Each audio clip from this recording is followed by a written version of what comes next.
From a colossal fossil wrapped around an enormous diamond floating in the deep ethereal, connected to many lands and adventures, and maybe coming to yours?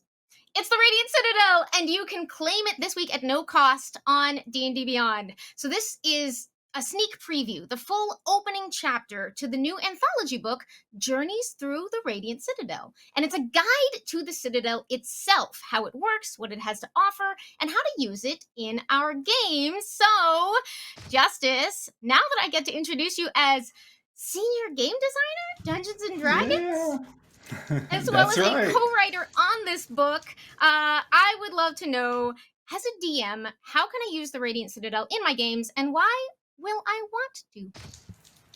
Yeah, so wonderful introduction there. Yeah, the Radiant Citadel is this floating citadel in the ethereal plane. So if you're familiar with the different planes of existence in Dungeons and Dragons, you might know the ethereal plane as the home of phase spiders and ghosts and all these kind of weird ethereal things that pop through there.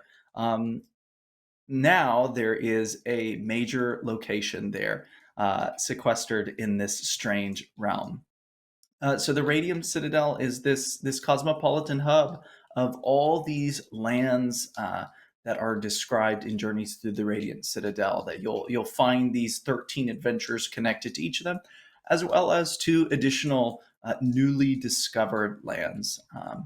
This is, as a cosmopolitan hub, it's got all these cool things from the different civilizations in the book. So if you were, for example, to go to Auroral Diamond and get something like a kebab in the Radiant Citadel, you might find something like a kebab taco topped with chutney or something like that. The styles of dress are going to be, an amalgam of these different cultures interacting and getting to know one another. But of course, it is also a place of lots of adventures. This connecting point through which you can enter from one land, go to another, and of course take part in all sorts of adventures.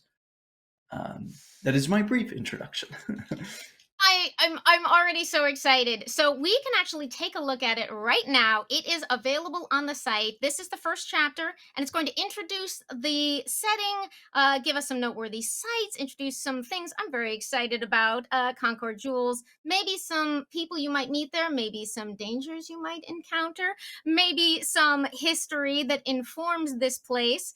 But we also get, of course, a gorgeous map. This is a absolutely beautiful introduction to the Radiant Citadel wrapped around the Auroral Diamond and some of the important sites that are in it. And one of those things I'm particularly interested in, Justice, are the Concord Jewels. The jewels that surround the Citadel. How do they work, and how might that tie into my home game?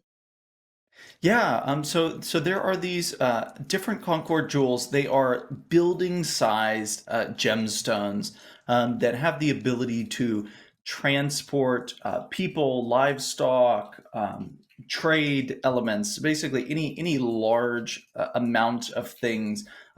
They are tied to now 15 total civilizations scattered throughout either your home world. Perhaps if you want to put one of these lands in Eberron or the Forgotten Realms, these kind of drag and drop wonderful settlements that you'll find in each of the adventures, they are intimately connected to them and can go between there and the Citadel. You can use them, of course, and they're. I should add that they are controlled by these groups of people called clavigers. Kind of a cool title of someone who can control these gems. They can cause them to land, to embark, or to plane shift between the Radiant Citadel and its destination civilization. So you might encounter one of these Concord Jewels either in the Citadel itself, if your characters are perhaps one of you is from the Radiant Citadel, you've seen one of them before, Maybe you are an adventure starts with you and some members of another civilization fleeing a calamity, and you come upon a Concord Jewel.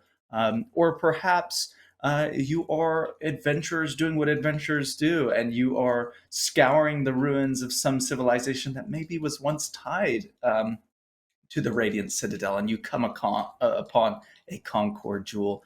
So there are very cool ways also of from a dungeon master perspective, a cool way of trading in bulk between civilizations, which is one of those things that it's not really clearly defined in a lot of adventures, but it's kind of a cool background world building thing in addition to the different adventure capabilities you can do with those. I love the Concord Jewels as a concept, as something that I could plug into an existing setting or to my home world, and as something that comes with this history, which maybe you were going to allude to, that each of them is tied to and flavored by the specific civilization that it's linked to. This is delicious for me, my personal gaming preferences. But that's not all that you'll find in terms of ways that the groups that shaped the Citadel originally, before it was abandoned, mysteriously rediscovered. There's lots of history. You can go claim the chapter. There's so much cool stuff behind this, which I feel like the fossil stands as like a symbol for overall. Like there's a history here. There's more to the story. But Yeah. that's a separate. I just love everything y'all have going on in this book. I like the way that the civilizations show up throughout the Citadel in the forms of things like the Dawn Incarnates, that I think are one of the cool features that you might encounter here. But Justice, That's one of my what are favorite a things couple? about them. Excellent. Yeah, is that one of? I was going to say, what are a couple things you might find in the Citadel that you think folks would be particularly excited for or to plug into our games?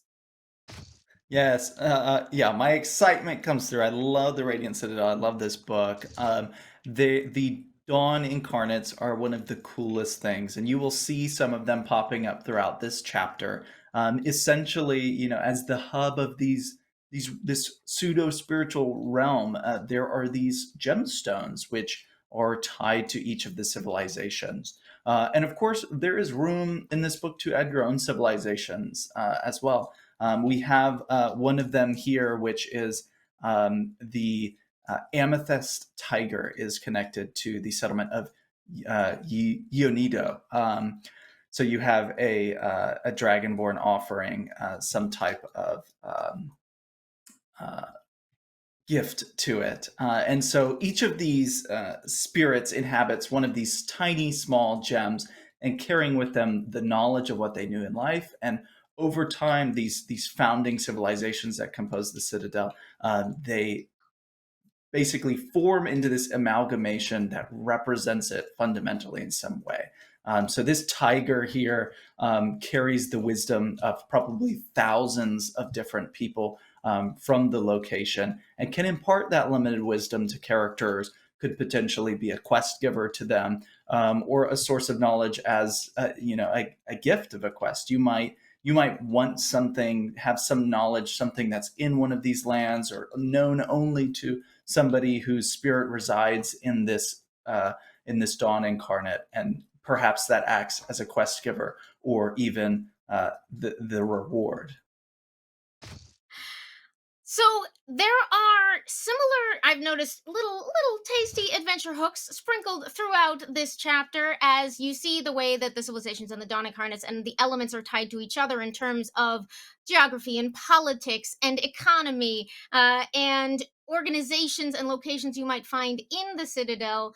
But of course, it's not all delicious fusion food and beautiful gems. There are also some intriguing and or threatening forces. I want to particularly shout out the terrifying Keening Gloom.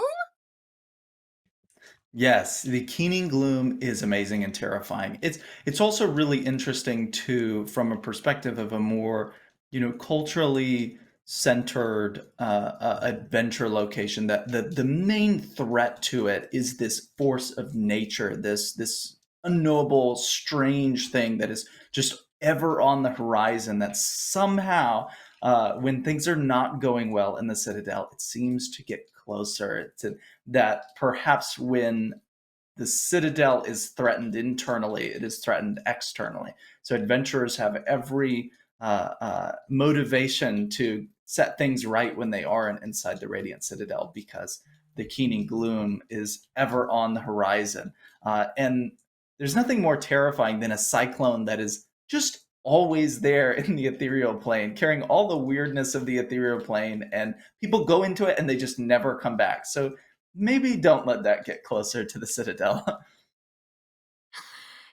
Seems bad. I love a lot of little things sprinkled in here. Like I'm also very intrigued for those who've already looked at the Dawn Incarnates section by this sapphire wyvern, this mysterious and abandoned one of these scintillating gems.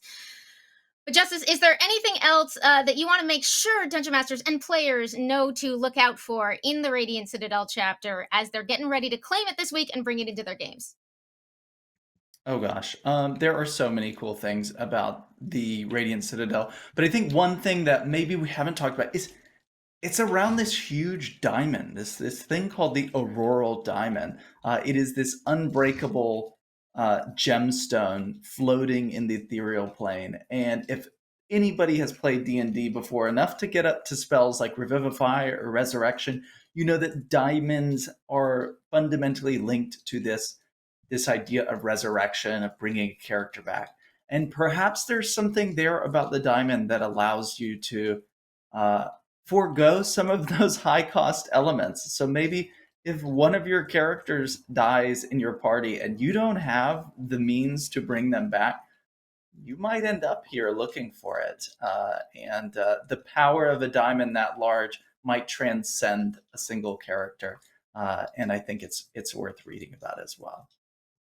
I love you are delicately hinting at one of the other things that I love in this chapter. So folks, you really do have to check it out and kind of see how you could use this as a goal, as a way station, as a connector, as inspiration for your games. And of course, there is an actual adventure table to go with it. Because what is Yes. an introduction without a good adventure table?